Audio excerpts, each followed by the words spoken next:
Herzlich willkommen bei diesem Video. Es geht für den Amarok zum ersten Mal so richtig auf Tour. Eine Prüfung, ob alles funktioniert oder auch nicht, das werden wir in diesem Video feststellen. Genauso werden wir schauen, sind die Lofoten wirklich so schlimm, wie alle gerade sagen? Denn es geht nach Skandinavien, durch Schweden, rüber nach Norwegen und dann wieder Richtung Süden. Wie sich alles entwickelt, das werden wir sehen. Freut euch auf schöne Landschaftsaufnahmen, genießt die Zeit mit mir und kommt mit mir auf die Reise.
Wenn man schon so weit im Norden ist, dann sind selbstverständlich die Lofoten auch immer so ein Wunschziel.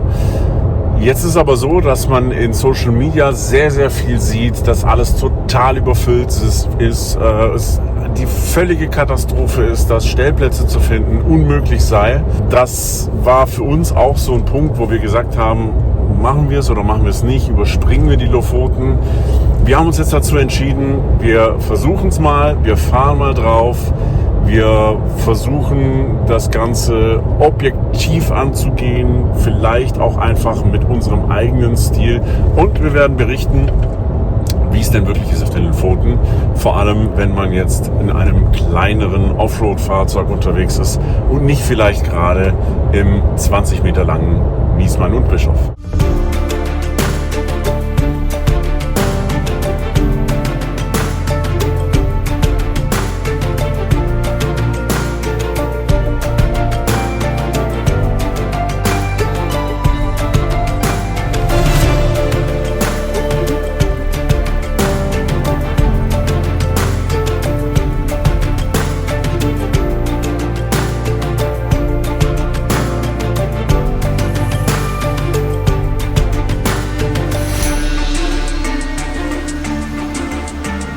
So, mittlerweile ist es 1 Uhr. Wir sind in die Nacht reingefahren und das nicht ganz unabsichtlich, weil wir der Meinung sind, dass man das lange Tageslicht durchaus ausnutzen kann, weil wie ihr seht, es ist immer noch hell, obwohl die Sonne untergegangen ist, weil sie ist nicht weit hinterm Horizont. Wir sind jetzt hier an einem Offroad-Stellplatz. Der Besitzer des Platzes hat seine Erlaubnis dafür gegeben, dass man den nutzt, wenn man sich weiß zu benehmen. Das ist vorausgesetzt. Wir stehen jetzt hier über Nacht, werden hier morgen früh ein bisschen arbeiten. Bis dahin, gute Nacht.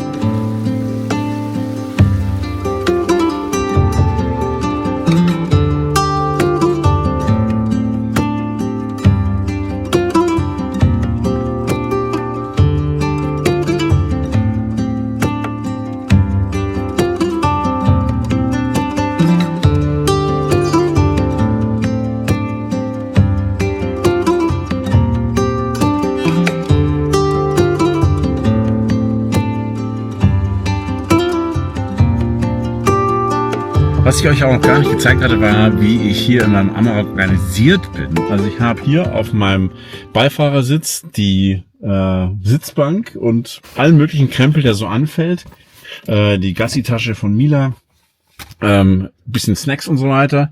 Dann hier vorne Ladegeräte, Funkgerät, Mülleimer. Hier hinten sammelt sich so Decken, Jacken, sonst was. Technik, Boxen, Werkstattzeug und hier oben dann die Klamotten. Und das ist im Wesentlichen hier drin. Der Rest ist hinten auf der Ladefläche. Aber das zeige ich euch dann ein andermal. Und das Ganze fühlt sich natürlich deutlich kleiner an als im MAN. Ist ja auch weniger Platz, aber irgendwie habe ich trotzdem wieder mehr Zeug dabei, als ich eigentlich brauche. Deswegen bin ich mal gespannt über die nächste Zeit, was ich eventuell noch ausmisten kann.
So Leute, bestes Gadget, das ich dabei habe für die schnelle Pause zwischendurch, Sandwich Maker.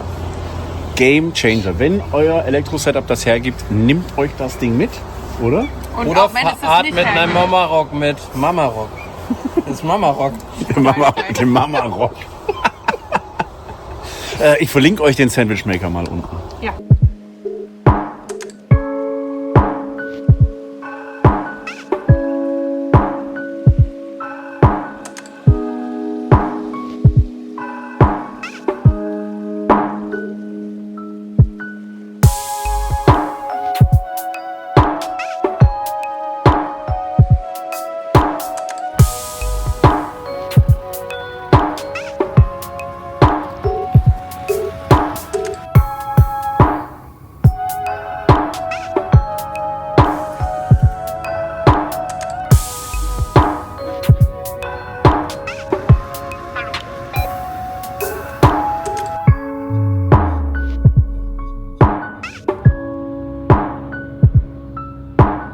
So, einen wunderschönen guten Morgen. Gestern war es richtig spät. Wir haben ja die Nachtfähre genommen, die um 23 Uhr losging. Bis dahin war es schon echt vollgepackter Tag.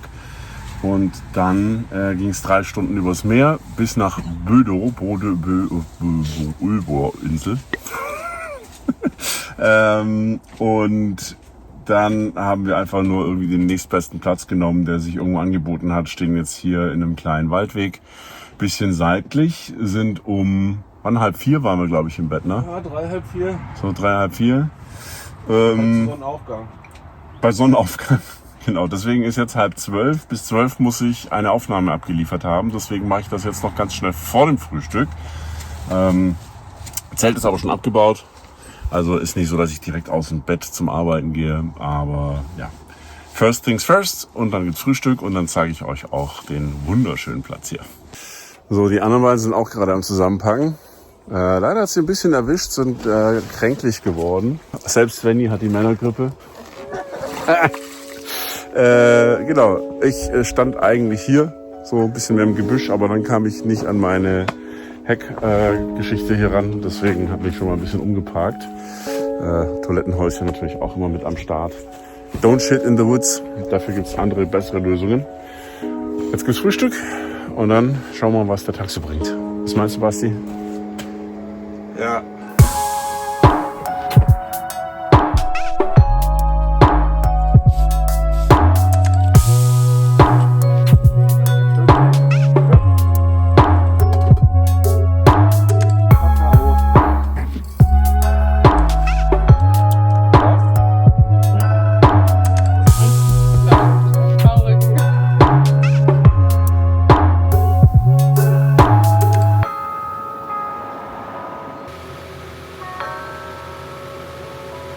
Nochmal vollgetankt für etwa 2 Euro. Das war auf den Lofoten und auf Senjan noch deutlich teurer. Wir sind da bei etwa 2 bis 2,50 Euro gewesen. Und ja, aber ich muss sagen, es ist insgesamt ein deutlich entspannteres Fahren. Ich verbrauche weniger, deutlich weniger. Ich glaube, es liegt nicht nur an der Fahrweise, sondern auch an der Spritqualität, habe ich irgendwie das Gefühl. Wo ich sonst bei 11 bis 12 Litern bin ich hier jetzt eher bei 8, vielleicht 9 jetzt hier, wo es ein bisschen bergiger ist. Also so gesehen, ein günstiges Unterfangen ist es trotzdem nicht, aber es ist okay. Es ist wirklich okay und wir machen uns jetzt auf den Weg. Letzter Abschnitt Norwegen für uns. Wir lassen den Süden aus. Wir fahren jetzt noch ein bisschen Küstenstraße und dann müssen wir schon langsam wieder zurück. Denn der nächste Termin wartet. Vanlife Ferropolis ist für uns die Deadline. Und das ist in 2 Wochen. Und wir sind wirklich immer noch oberhalb vom Polarkreis, haben also noch ordentlich Strecke hinter uns zu bringen.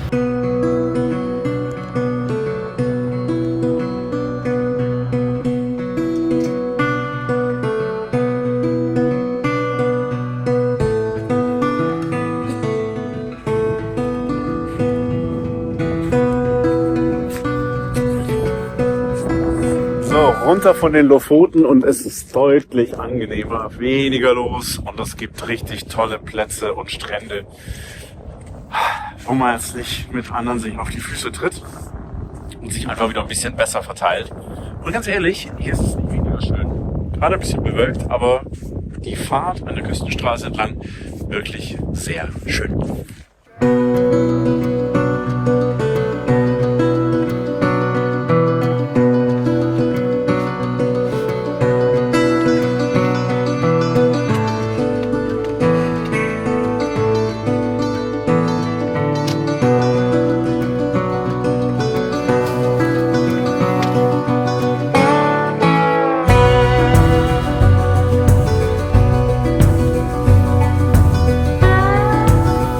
Eigentlich wollten wir heute noch ein ganzes Stück weiterfahren, aber zum einen gefällt es uns hier echt gut. Ist nicht so viel los und dann machen wir morgen, soll ja auch das Wetter richtig schön sein, die Küstenstraße und werden dann noch mal ein paar schöne Aufnahmen machen.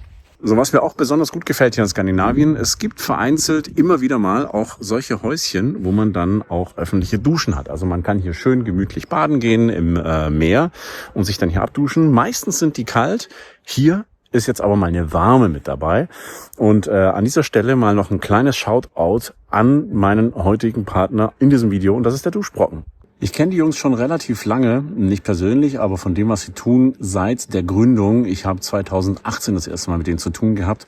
Und was mir besonders gut gefällt, ist, dass der Duschbrocken nicht nur eine coole Erfindung ist von einem kleinen Startup, das sehr, sehr auf Nachhaltigkeit Wert legt, wenig Verpackung und vor allem halt eben für solche Sachen wie Reisen. Man kennt das, man hat irgendwelche Duschgels in seinem Kulturbeutel und irgendwas läuft aus. Und das kann eben bei so einem festen Shampoo nicht passieren. Es ist super cool, was mittlerweile für verschiedene Varianten gibt. Und ich habe immer diese kleinen dabei. Die sind in verschiedenen Duftnoten. Dann riecht man auch immer mal wieder ein bisschen anders. Ist auch nicht schlecht. Und so hat man auslaufsicher ein gutes Shampoo dabei. Und das kann ich also wirklich nur empfehlen. Nichts Geileres als eine heiße Dusche und danke an Duschbrocken für die Unterstützung in diesem Video und ihr könnt auch noch einen Rabatt sichern, den findet ihr unten in der Beschreibung. Bei Duschbrocken bekommt ihr 10%, wenn ihr den Rabattcode Offroad nutzt und damit wünsche ich euch viel Spaß und weiterhin schöne warme Duschen unterwegs. Wunderschönen guten Morgen. Es war eine kalte Nacht. Ich hatte mich davon irritieren lassen, dass es gestern Nacht, also um 11:30, echt noch recht angenehm war. Waren 10, 11 Grad. Das reicht normalerweise mit meinem Schlafsack, meiner Decke. Aber hier ist es dann doch sehr klamm. Hohe Luftfeuchtigkeit.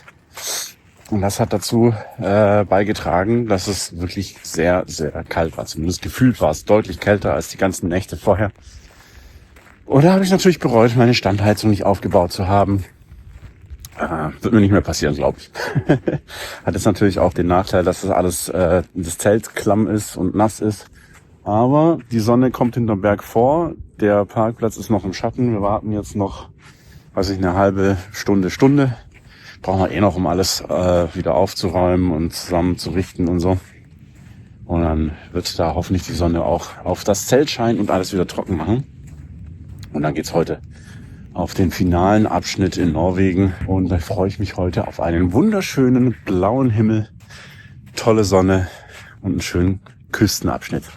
14:52 Uhr, Arbeit für heute ist erledigt. Los geht's. Küstenstraße, Nordnorwegen, unterhalb der Lofoten.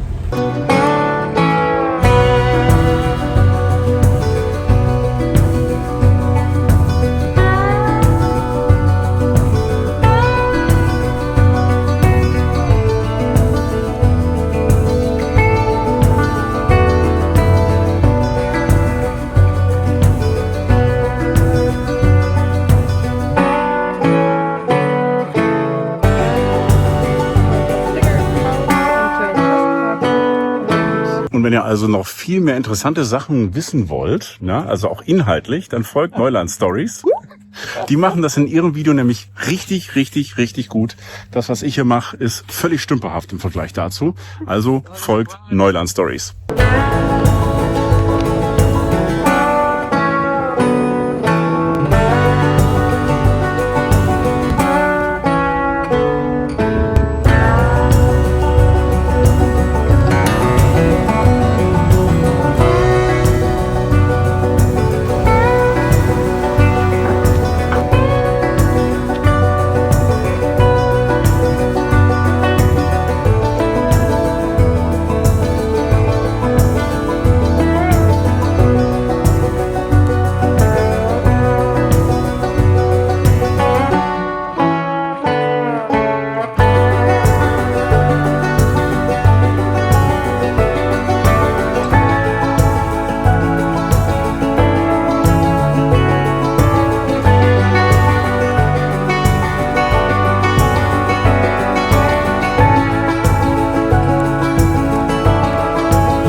Ja, wir haben uns mittlerweile angewöhnt, immer in die Nacht reinzufahren. Zum einen, weil wir morgens meistens noch arbeiten, bis so mittags um 12, 1.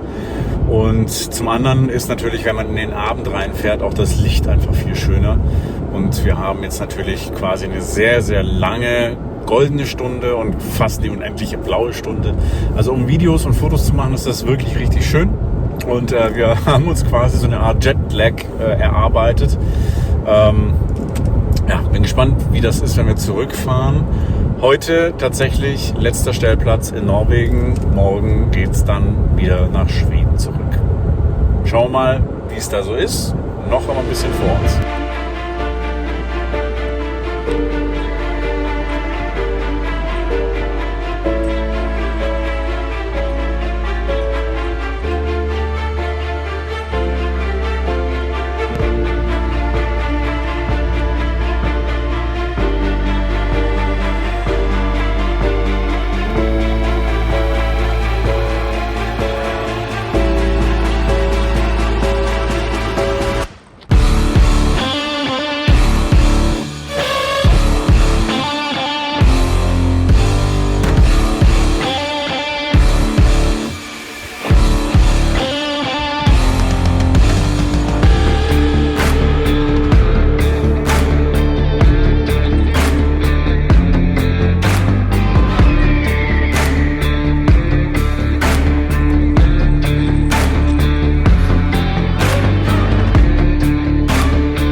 Ja, wir waren gestern noch wirklich sehr lange unterwegs, weil halt auch hier jetzt alle Stellplätze, die so irgendwie halbwegs tauglich für Dachzelt sind, belegt waren.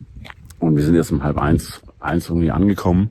Und hier ist eine Sackgasse, das ist eine alte Passstraße, die ist gesperrt. Und ja, da hatten einige schon ganz entspannt gestanden, die letzten Monate und Jahre. Die Straße hört hier auch einfach auf. Und gerade heute Morgen war dann wohl der Zeitpunkt gekommen, wo dann angefangen wird, hier die Baustelle zu eröffnen, um die Straße neu zu machen. Der Baggerfahrer war auch echt ein cooler Dude, so ein richtiger kerniger Bauarbeiter, aber super nett und hat uns auch gleich noch eine Gravel Road Empfehlung gegeben. Die weiß ich nicht, ob wir die fahren können, weil es eine Sackgasse ist und wir müssen Strecke machen, sagen wir so. Und dementsprechend war es trotzdem ein schöner und netter Morgen. Ein bisschen schneller auf den Beinen als gedacht, aber es gehört halt auch dazu. So starten wir jetzt in den Tag. Fahren weiter Richtung Schweden. Das Wetter ist wieder windig, kalt. Und ich glaube, im warmen Auto zu sitzen, ist gar nicht so verkehrt.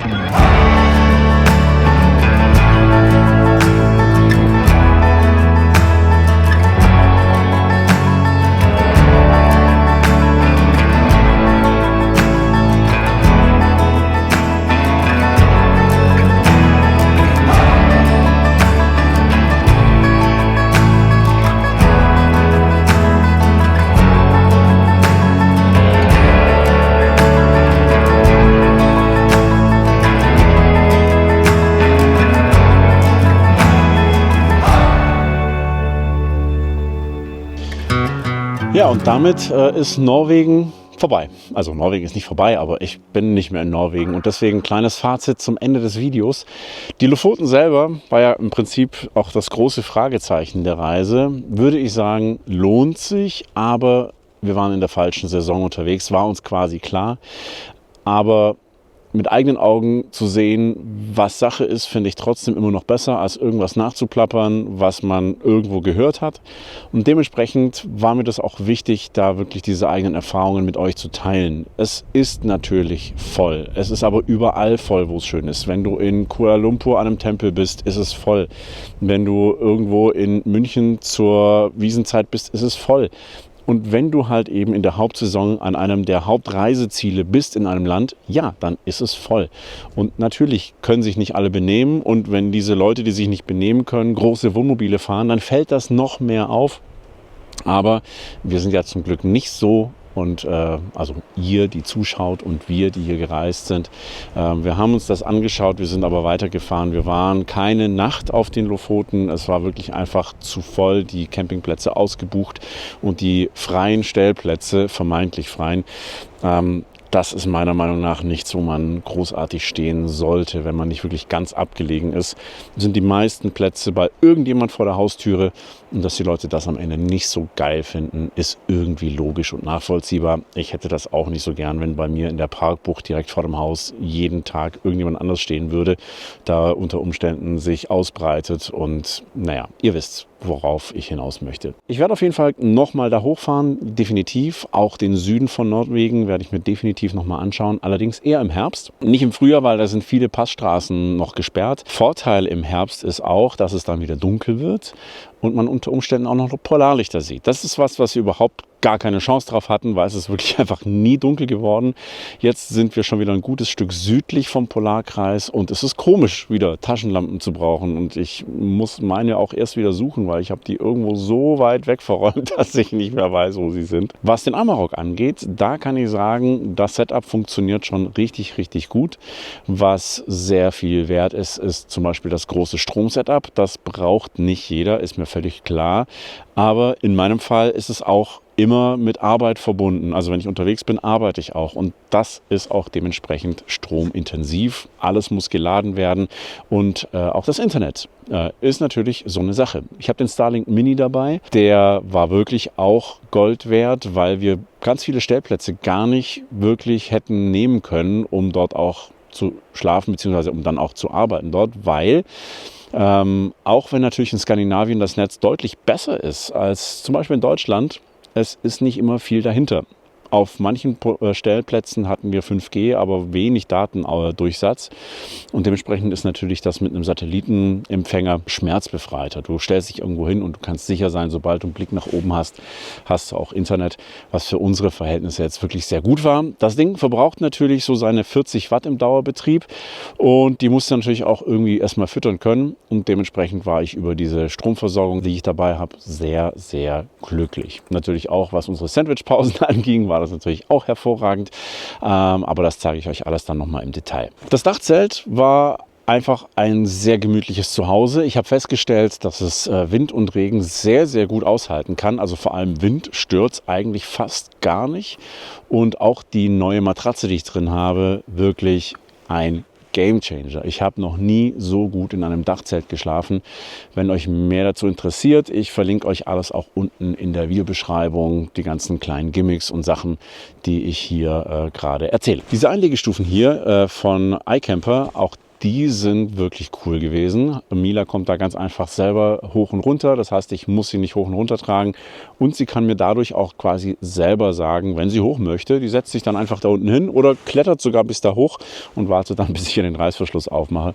Und dann kann sie da gemütlich rein. Damit es im Zelt selber gemütlich und warm ist und es einfach insgesamt das Reisen in kälteren Regionen oder Jahreszeiten angenehmer ist, dafür war die Standheizung auch wirklich sehr, sehr gut. Für mich ist das wirklich ein absolutes Wohlfühlelement. Gerade wenn du irgendwo bist, wo es länger auch wirklich kalt ist und nass ist, hast du hier eine Möglichkeit, dich und deine Sachen zu trocknen, es wohlig warm zu haben und muss nicht ständig frieren, weil wenn dir kalt ist und du draußen sein musst, dann hast du einfach schon nicht mehr die Energie, um dann auch noch die Arbeit zu erledigen, die zu erledigen ist. Was meiner Meinung nach in jedem Camper gehört, ist mittlerweile eine Toilette und das auch bei kleinen Setups. Ich habe jetzt für diese Reise auf die Klesana gesetzt, weil wir halt eben auch zu dritt unterwegs sind und ich den beiden auch die Möglichkeit geben wollte, meine Toilette mit zu nutzen. Hatte das Ganze in dem Boxio-Zelt stehen. Von Boxio habe ich auch das ganze Setup, was ich hinten auf dem Heckauszug drauf habe. Auch das ist einfach dadurch, dass es sehr individuell zusammenzustellen ist und du halt einfach alles irgendwie so sortiert bekommst, wie du das haben musst. Wirklich eine schöne Sache. Thema Wasser, da habe ich eine Kombination aus dieser Außendusche von Wikiwood. Das ist wirklich klasse, um halt eben auch mal schnell was abzuspülen und mal irgendwie einfach mit Druck Wasser in der Hand zu haben. Und fürs Trinkwasser habe ich ja diesen Filter von Lifesaver. Auch das ist in Kombination mit den 26 Liter Brauchwasser und 18 Liter Trinkwasser mit Hund und Kochen und allem drum und dran. Hat wirklich sehr gut funktioniert. Was ich in Zukunft auf jeden Fall noch verbessern wollen würde, es ist fürs Fahrzeug selber muss, glaube ich, eine kleine Höherlegung und zumindest ein anderes Fahrwerk rein, weil ich merke schon durch die Belastung, ist er am Limit, jetzt nicht so krass drüber, aber man merkt halt einfach, es geht besser und angenehmer und Bodenfreiheit ist tatsächlich ein Thema. Ich habe hier und da tatsächlich mit der Anhängerkupplung schon aufgesetzt. Dann würde ich für den Starlink eine Halterung noch aufs Dach drauf montieren. Das hat vor allem den Vorteil, dass ich dadurch den Empfang verbessere und zum anderen hat mich persönlich gestört, weil ich, wenn ich von im Fahrzeug filme und diesen Starlink, den habe ich ja gerade sozusagen auf dem Armaturenbrett vorne liegen, dann habe ich die Spiegelung von dieser weißen Fläche in der Scheibe. Das beim Filmen doof, ist manchmal je nach Lichteinfall auch zum Gucken ein bisschen blöd, weil es einfach ein bisschen blendet und das gehört für mich einfach quasi dann aufs Dach und hat damit dieses Problem gelöst. Außerdem möchte ich gerne meinen Stauraum noch ein bisschen besser sortieren, also es gibt quasi hier und da einfach noch so ein paar Fächer oder gerade im Fußraum, da sammeln sich so Dinge einfach an und das wird dann schnell unübersichtlich. Das würde ich gerne ein bisschen besser sortieren noch in Zukunft. Da werde ich mir noch was überlegen, wo ich dann verschiedene Staumöglichkeiten habe, um einfach kleinere Sachen nicht suchen zu müssen, sondern einfach, dass alles seinen festen Platz hat. Und als letzten Punkt, der mir noch einfällt, hinten auf der Ladefläche fehlt mir noch auf jeden Fall irgendwie ein USB-Port, der ein bisschen Power hat, gerade um die Klesana wieder aufzuladen. Das muss man zwar bloß irgendwie alle 3 Wochen oder sowas mal machen oder auch mal einen Akkuschrauber oder sonst irgendwas, da wirklich mit, weiß nicht, 100, vielleicht 140 Watt aufladen zu können, werde ich mir da wahrscheinlich noch ein Netzteil holen, wo ich dann einfach mit dem USB-C-Kabel direkt rangehen kann. Und hier und da noch einen Schalter, damit ich die Lichter, die ich am Fahrzeug habe, dann dementsprechend auch einfach bedienen kann, ohne dass ich die App dafür brauche. Aber wie gesagt, alles, was das Fahrzeug betrifft, Anbauten und Einbauten und sonst was, das kommt demnächst noch in einer separaten Roomtour. in aller epischen Breite und Länge. Wenn euch da irgendwas besonders interessiert, dann schreibt es aber jetzt schon mal unten in die Kommentare rein. Dann kann ich dann bei der Roomtour direkt drauf eingehen. So, jetzt war das ein langes Video. Vielen Dank fürs Zuschauen. Auch danke nochmal an Duschbrocken für die Unterstützung. Und wir sehen uns dann im nächsten Video wieder. Bis dahin. Ciao.